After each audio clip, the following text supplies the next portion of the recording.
এই উপরের জায়গাটা অনেকটা চিকন আর নিচে গিয়ে একদম অনেক মোটা হয়েছে। ফরাজ বাবা দাদু কি করতেছে গো? মাটির নিচ থেকে আলো তুলতেছে। নিচে গিয়ে অনেকটা মোটা হয়ে গেছে গাইস। এই দেখুন মাটির নিচ থেকে ফেস্তা আলো তুলছি। উপরের জায়গাটা কিছুটা চিকন হয় আর যত নিচের দিকে যাবে তত মোটা হবে। অনেক গভীরে গেছে যার কারণে নিচ থেকে ওঠানো অনেকটাই অসম্ভব।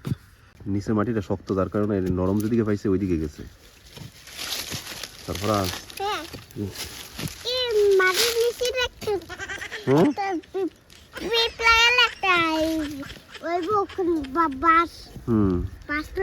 অনেক বড় আলু বাবা। হ্যাঁ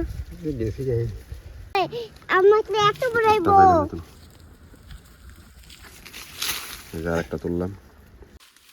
অনেক সুন্দর আলু। তোমার দুইটা? দুইটা। চলো চলো নিয়ে চলো উপরে চলো উপরে চলো।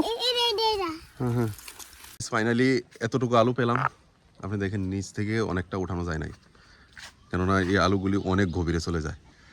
আর এই আলুগুলির আর একটা গুণ হলো মাটির নিচে প্রায় 15 থেকে 20 কেজি তো হবেই বড় আলু। লদ দিয়ে গাছে বেয়ে গাছের মধ্যেও অনেক আলু ধরে, প্রায় এক একটা আলু 1-2 কেজির মতো হবে।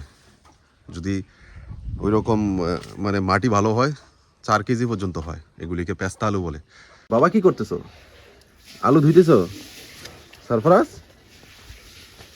বাবা তুমি কোথায় রাখবা এগুলি? কি করতেছো বাবা? কথা বলে না। বাবা রোদে শুকাতে দিছে।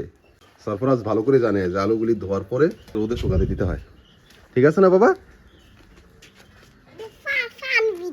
হ্যাঁ পানি আছে, এগুলি শুকাতে দাও। দেখলেন সরফরাজ আলুগুলিকে ধুয়ে রোদে শুকাতে দিছে, কেননা আজ থেকে 2 মাস আগে সেম একটা পেস্তা আলু আমরা মাটির নিচ থেকে উঠাই। ওইটার ওজন প্রায় 25 কেজির মতো ছিল। তো ওইটাকে যখন আমি ধুয়ে রোদে শুকাতে দিই সরফরাজ দেখেছিল, যার কারণে সরফরাজ নিজে এখন মানে এই আলুটাকে ধুয়ে এই দেখেন আলু ধুইতেছে মগের মধ্যে। আলু ধুয়ে রোদে শুকাতে দিতেছে।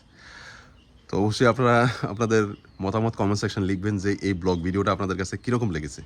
আর যারা আমার চ্যানেল নতুন অবশ্যই আমার চ্যানেলটাকে সাবস্ক্রাইব করবেন, বেল বাটনে ক্লিক করবেন। যখন আমি এরকম কিছু ব্লগ ভিডিও আপলোড করব তখন আপনাদের কাছে নোটিফিকেশান আসবে। আর যারা আমার ভিডিও ফেসবুক পেজে দেখছেন অবশ্যই পেজটাকে ফলো করবেন। ইনস্টাগ্রামেও সেম নামে আমার অ্যাকাউন্ট আছে, আপনারা দেখে নিতে পারেন। তো ওয়েট করুন নেক্সট ব্লগের জন্য। Thank you.